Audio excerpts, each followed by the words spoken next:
Every Pokemon professor has a specialty: ecology, breeding, habitats.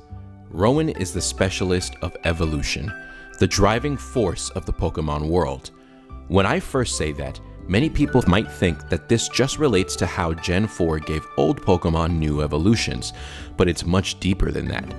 Evolution is more than just Pokemon of one species unlocking their next transformation. Evolution has a few different definitions. It can be physical change, changes that can be inherited, and changes that are responses to the environment. So, cast form changing forms is a type of evolution, and so are regional variants. Sinnoh has always been proof of these concepts.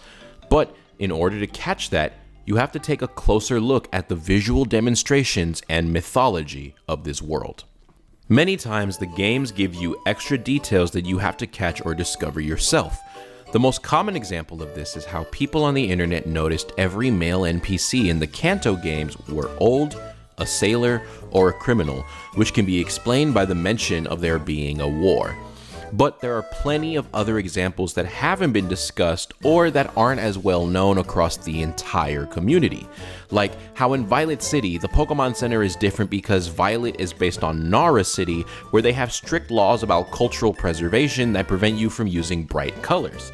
I believe every professor and their field of study correlates to the main or the underlying plot of their debut game, and that it's typically about as low-key as this. I came to this realization in Canalave City. You may have forgotten it already, but I study the evolution of Pokemon. But the more I study, the more mysteries appear and multiply. Pokemon that evolve, and those that don't. What makes them different from each other? Do those that are immature as living beings evolve into ones more mature? If so, what do we make of the legendary Pokemon that don't evolve? Are we to assume that the legendary Pokemon are complete as creatures? When you scroll through the main titles up until Diamond and Pearl, evolution had always been exactly what you think of. One Pokemon species turns into another one, and that's about it. Going on a tangent here, Sinnoh is the land of evolution because even in this regard, they have an abundance of them. Here's a quick comparison. Gold and Silver were thought to be the final games at the time, so they introduced 7 baby Pokemon and 12 new evolutions to old Pokemon for a total of 19 new Evos.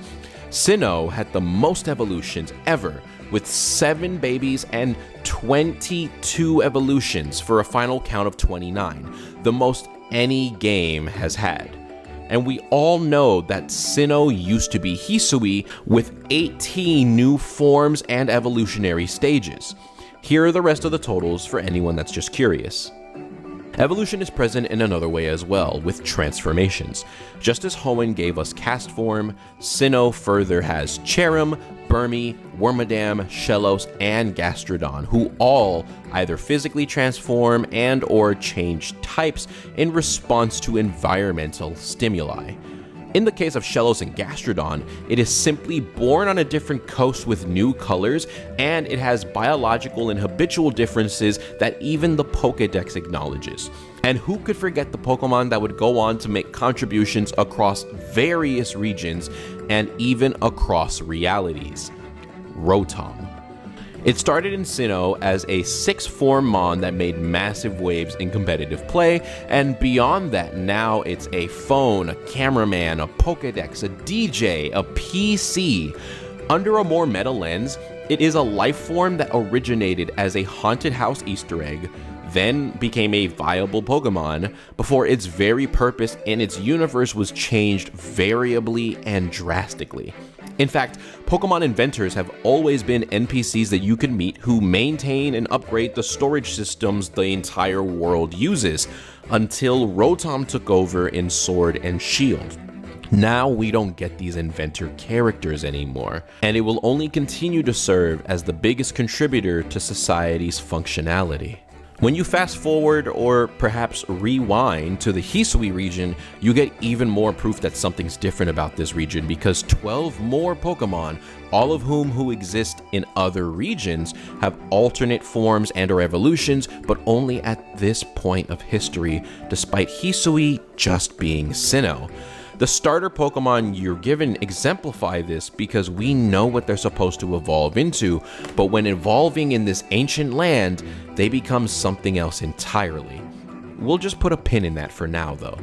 It doesn't stop there, because this doesn't address Rowan's question: are legendaries complete as creatures?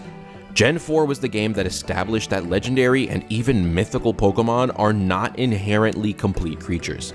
They indeed possess the ability to evolve, just not in the same sense that we're used to. Firstly, Deoxys was the first legendary or mythical that was abnormal, since it could transition between 4 different forms, but it's also an alien, so that makes perfect sense. Diamond and Pearl then introduced the first anomaly via Pokemon Ranger. Completing Pokemon Ranger would give you a Manaphy egg that you could transfer to the main game, and that Manaphy egg could breed with a Ditto to produce Phione. And prior to Legends Arceus, a Phione had never been discovered in the wild.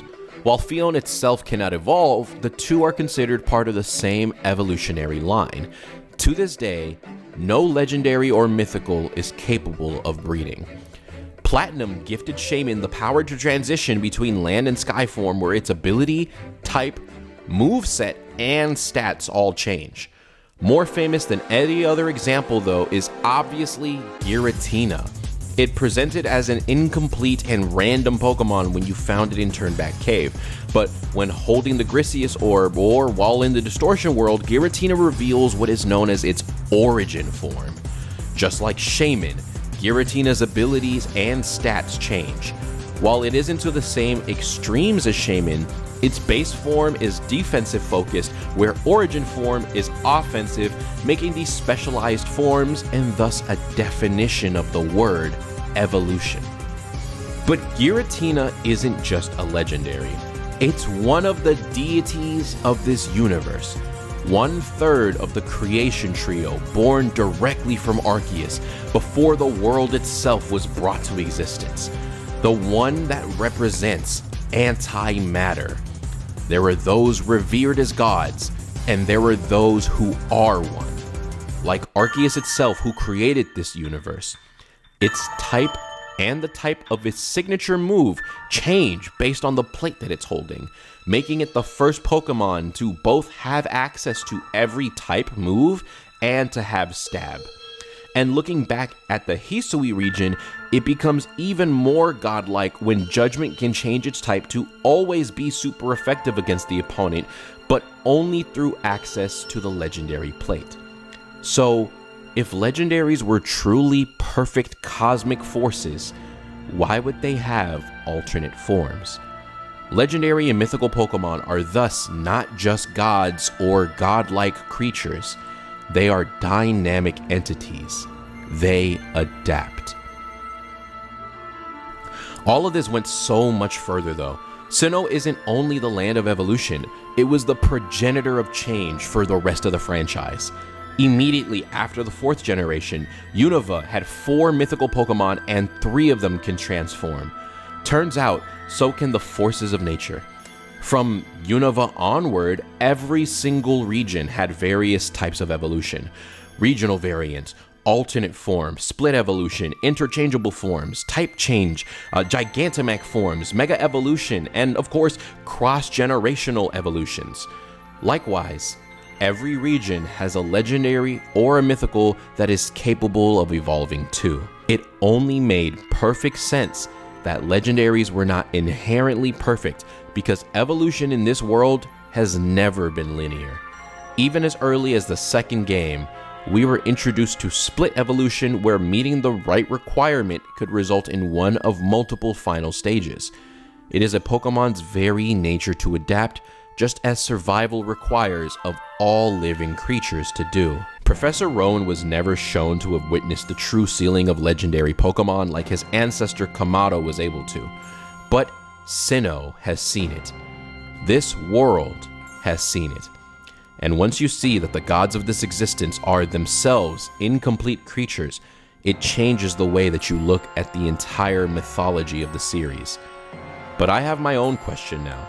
If what we knew to be Arceus has just been a fraction of itself, bestowing the player with its power and presence, then what are we to think of the true original one? Is it the one truly perfect being, or have all Pokemon been made in its image because it too can evolve?